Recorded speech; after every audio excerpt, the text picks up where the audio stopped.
One of the biggest myths that's propagated about hip replacement surgery is, does approach matter? And what I tell my patients is every patient is different. And I am trained in all the latest techniques, whether it's anterior approach, a posterolateral approach, or even the traditional posterior approach.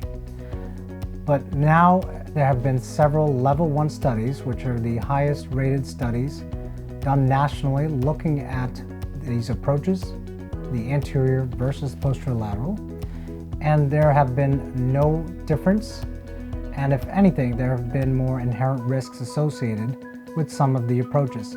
So what I tell my patients, the approach is not suitable for all patients, and be wary of what's being marketed to you out there. As opposed to other orthopedic practices in the area, I see each of my patients as unique. We don't use a one approach fits all process here. We examine the patient, we look at all the options, and we pick the right approach that's suited for you for the best outcome.